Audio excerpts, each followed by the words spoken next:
அரசியல் பல பரபரப்பான கட்டங்களை நோக்கி நகர்ந்து கொண்டிருக்கிறது. அப்படி இந்தியாவில் பரபரப்பை ஏற்படுத்திய ஒரு முக்கிய அறிவிப்பு குறித்து இன்று நாம் பேசப் போகிறோம்.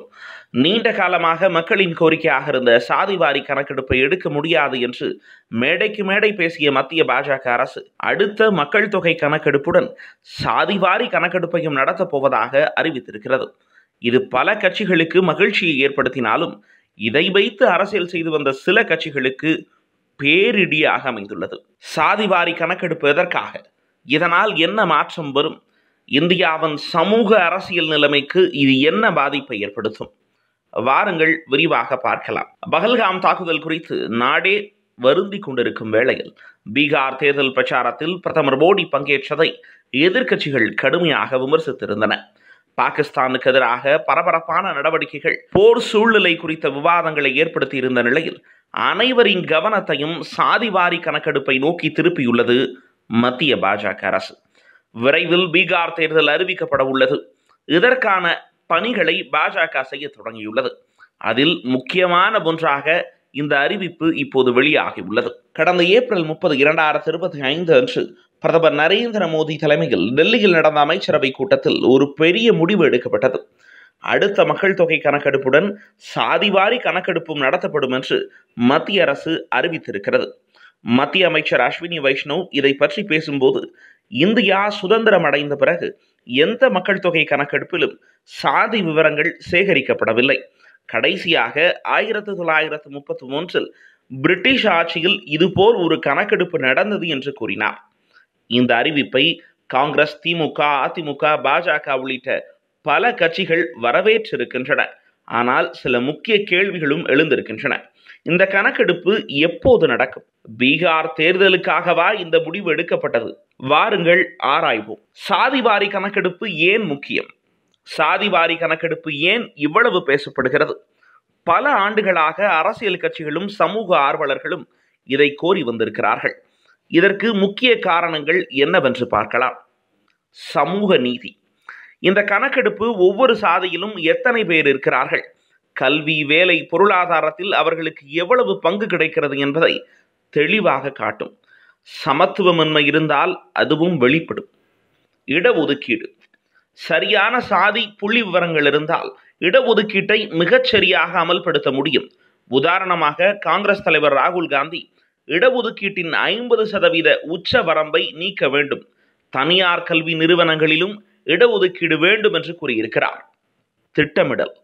எந்த ஒரு திட்டத்தையும் சரியாக வடிவமைக்க புள்ளி விவரங்கள் தேவை. சாதி விவரங்கள் இல்லாமல் நலத்திட்டங்களை சரியாக ஒதுக்குவது கடினம். ஆனால் எல்லோரும் இதை ஆதரிக்கவில்லை. சிலர் இது சமூகத்தில் பிளவை ஏற்படுத்தும் என்று கூறுகிறார்கள்.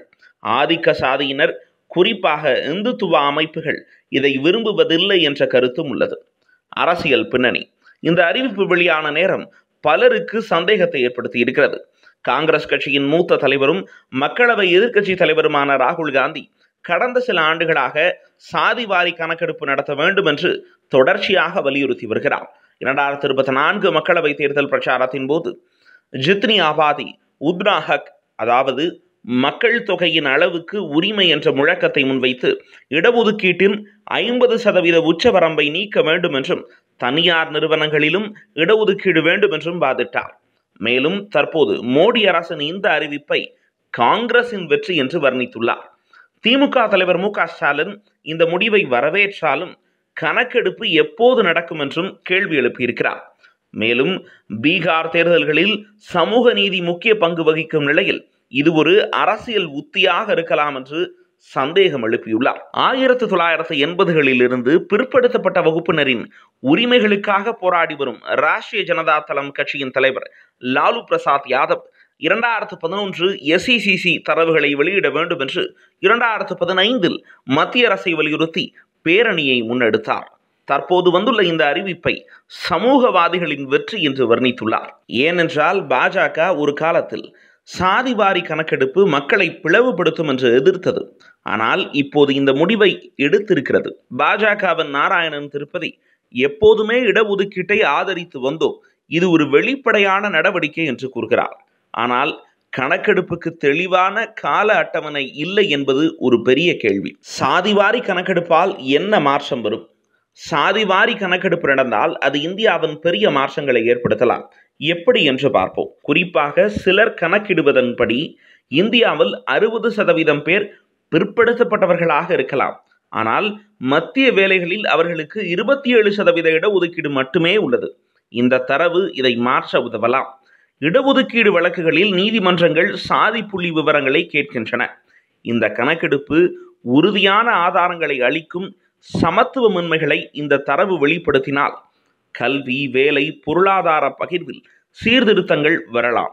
ஆனால் சிலர் இதில் சந்தேகம் வைக்கிறார்கள். தலித் முரசு இதழின் புனித பாண்டியன் 98% வேலைகள் தனியார் துறையில் உள்ளன. அங்கு இடஒதுக்கீடு இல்லை. இந்த கணக்கெடுப்பு சாதி பெருமிதத்தை மட்டுமே தூண்டலாம் என்று கூறுகிறார். சவால்கள் மற்றும் விமர்சனங்கள். சாதிவாரி கணக்கெடுப்பை நடத்துவது எளிதல்ல. 2011 இதுபோல் ஒரு முயற்சி நடந்தது. ஆனால் 46 லட்சம் சாதி பெயர்கள், துணை சாதிகள் சேகரிக்கப்பட்டதால் அரசு அதை வெளியிடவில்லை. மேலும் இந்த தரவு அரசியல் ஆதாயத்திற்கு பயன்படுத்தப்படலாம் என்ற அச்சமும் உள்ளது. சிலர் இது சாதி அரசியலை மேலும் தீவிரப்படுத்தும் என்று அஞ்சுகிறார்கள். குறிப்பாக பாட்டாளி மக்கள் கட்சி தலைவரான டாக்டர் அன்புமணி ராமதாஸ் தமிழ்நாட்டில் வன்னியர் சமூகத்தின் உரிமைகளுக்காகவும் சாதிவாரி கணக்கெடுப்பு நடத்த வேண்டும் என்ற கோரிக்கையை முன்வைத்தும் தொடர்ந்து போராடி வருகிறார்.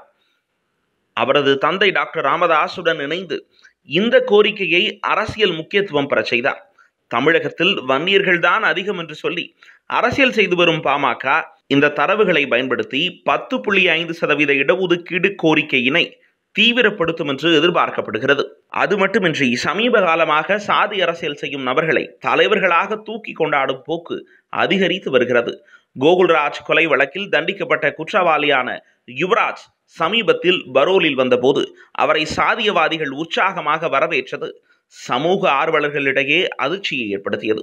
அதே போல 2024 நாடாளுமன்ற தேர்தலின் போது திமுக கூட்டணியில் நாமக்கல் தொகுதியில் கொங்கு மக்கள் தேசிய கட்சி சார்பில் வேட்பாளராக முதலில் தேர்வான சூரியமூர்த்தியின் பழைய சாதிய ஆணவ பேச்சு தொடர்பான காணொலி தமிழகம் முழுவதும் பெரும் அதிர்வலைகளை ஏற்படுத்தியது. அந்த சர்ச்சை காரணமாக வேட்பாளர் மாற்றப்பட்டார்.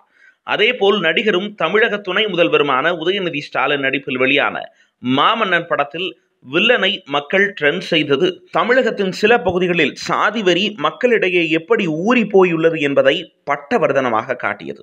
வெற்றிமாறனை, ப. ரஞ்சித்தை, மாரி செல்வராஜை சாதி படங்கள் எடுப்பதாய் குற்றம் சாட்டும் அதே நபர்கள்தான் தேவர் மகன், சின்ன கவுண்டர் போன்ற படங்களுக்கு ஃபயர் விட்டு ரீல்ஸ் போட்டு தெரிகின்றனர்.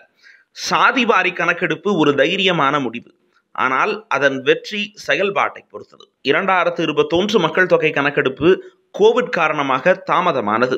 இப்போது அந்த கணக்கெடுப்பு எப்போது நடக்கும் என்று அரசு தெளிவாக அறிவிக்கவில்லை. இது வெறும் அரசியல் வாக்குறுதியாக முடிந்து விடுமா என்ற அச்சமும் உள்ளது. அந்த 15 லட்சம் ஞாபகம் இருக்கா மக்களே? இன்னொரு முக்கியமான செய்தி, ஒருவேளை சாதிவாரி கணக்கெடுப்பு நடத்தப்பட்டால் 10% எக்கனாமிக்கலி வீக்கர் செக்ஷன் இடஒதுக்கீடு குறித்த ரகசியங்களும் மர்மங்களும் வெளிவரலாம்.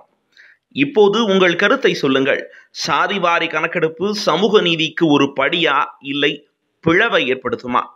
கமெண்டில் உங்கள் எண்ணங்களை பகிர்ந்து கொள்ளுங்கள்.